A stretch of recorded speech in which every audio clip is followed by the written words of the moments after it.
So today I caught myself feeling sorry for myself, kind of like a victim of life and this world, I guess. And I want to talk a little bit about what happened and how I got out of that state. And hopefully, if you often find yourself feeling like down, just down on your luck, just you don't know why you're in the situation you're in and you're looking at other people's lives and you're like, why are they doing so well? Then I think this video is for you. It actually happened during a stroll with my wife and our son, and I just felt this sense of I'm not supposed to be here. Not that I don't love my son, I love him with every ounce of my heart, but at the same time I realized that I felt like I was failing as a husband, as a father, for feeling that way, for not having time to spend with my wife, as a content creator, for still a year later figuring out what creating good content means. I mean, if you look at my channel over the past year, I've created all sorts of different kinds of content in all sorts of different kinds of formats.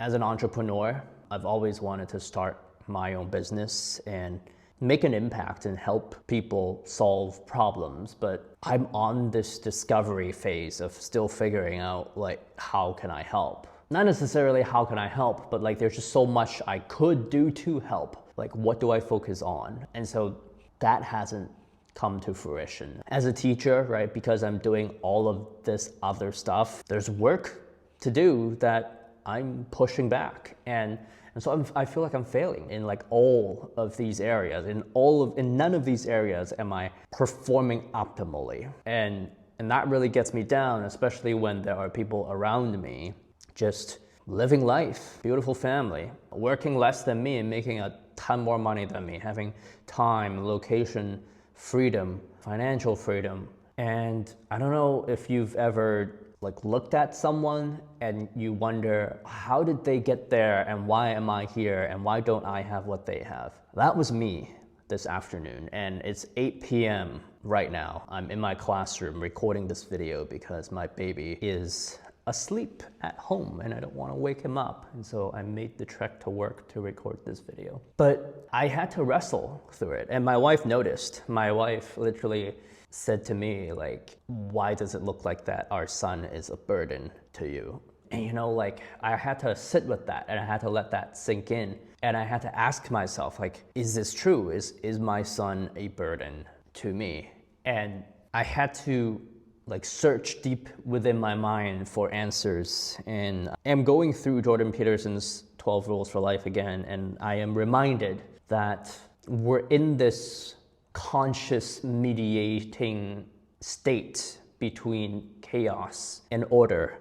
Order being the world that we know, and chaos being the unknown, the uncharted waters. And it's the idea that raising a kid is chaotic, and in some sense, I should feel burdened. And it's not the fault of my son at all. It is my own dragon that I have to slay, if you will. And so I am reminded that life is multidimensional. Just because I feel like a failure doesn't mean I am a failure. And just because you feel like a failure doesn't mean you are a failure, because you might be failing in one area and winning in other areas. Objectively, a year ago, this YouTube channel wasn't even monetized. And look at it right now, right?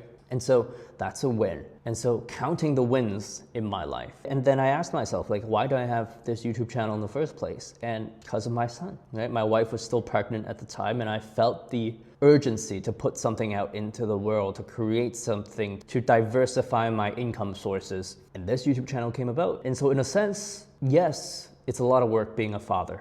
Yes, it takes time away from me being a husband. But at the same time, I have this YouTube channel because of my son, because of what that sense of urgency made me do. And so if we look at life, life isn't just a series of different games that don't influence each other. And by games, I mean a series of decisions that you make that hopefully ends up in a result that you'd like in a specific domain. So for example, starting a business is a game, growing a career is a game, having a fruitful marriage is a game, raising a child is a game, right? Dealing with in-laws, that's its own game, right? Anything that really requires you to make a decision, right? And those games are not mutually exclusive, right? Like the game of being a good husband and raising a kid influenced my game of becoming a content creator, right?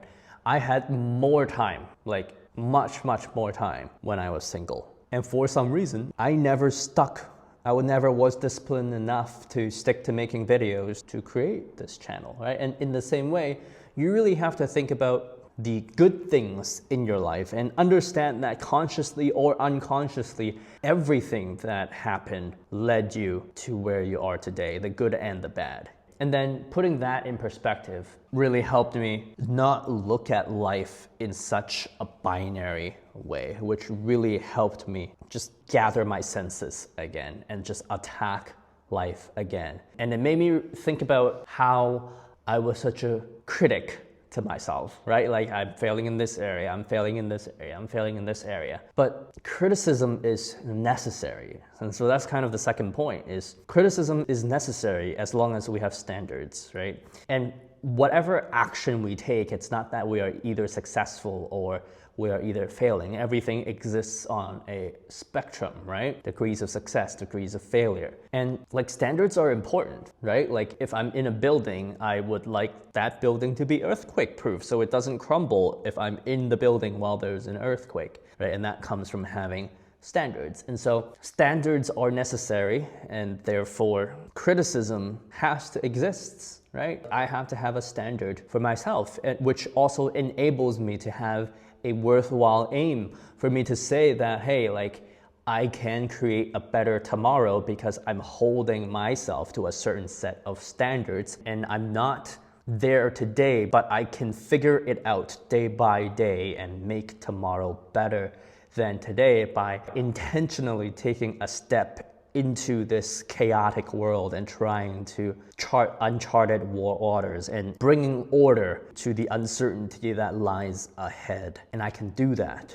And so criticism is necessary. If standards are necessary, then criticism is necessary. Therefore, I should not compare myself and beat myself up when I feel subpar to a standard that I'm setting, when I am not reaching a noble aim that I've set for myself. But what about comparing yourself with other people? Well, it turns out that, according to Jordan Peterson, that it's important to have standards because there are common standards that a child should adopt that will allow him or her to functionally socialize into society. So for example, we probably don't want someone that starts yelling and hitting people as soon as they get angry or they are annoyed. We probably don't want that. We probably don't want that kind of violence because humans are already capable of so many terrible things. We don't want that to be a whim. You know what I mean? And so it's probably a good idea to set standards for a little kid, right? That's growing. Like you shouldn't take a fork and stick it into the outlet, right? We should have standards. Like the kid should get criticized if he or she does that. But as we grow up and we develop these sets of standards, and we no longer need to learn kind of common standards that ensure our survival, environmental variables and so many other inherent variables gives each of us a unique life. So much so that additional standards outside of the ones that should be common to humanity are no longer comparable across different people. So for example, I'm a real estate investor, right? I'm a property owner. I have a 6-figure portfolio in stocks, and some people might look at that and be like, whoa, like financially doing okay at 33, right? I'm envious, but I see my parents once a year, right? And I am deeply disturbed by the fact that I might have like 15 to 20 more times I could see them if I'm lucky. And I so envy the people that go home every week and are able to have dinner with family, with people that they love, right? And so we can't compare, right? We can't. I look at somebody that has like all the money he needs in the world, that has a beautiful family today, and I am envious. But I don't know that like whether or not his mom or his dad beat him up as a kid or just left the family and he grew up in a single family household. I don't know the impact of that on his life and the demons that he's still dealing with. Like, we all have dragons we need to slay, and we all have demons and that we have to confront, that we have yet to confront, and that we might not ever confront if we are not courageous. And so there is no point in comparing my success with another person's success, because that is way too binary. And so we are each so unique that it's pointless comparing our personal happiness to other people and feeling better or inadequate. And so what does that mean for me or for you today? If it is the case that we shouldn't compare ourselves to other people because there's simply no purpose in doing so, if it is the case that our inner critic exists, but it exists as a necessity because it allows us to have noble aims to aim for, then who should we compare ourselves to? Well, we are social creatures. We can't compare ourselves to no one.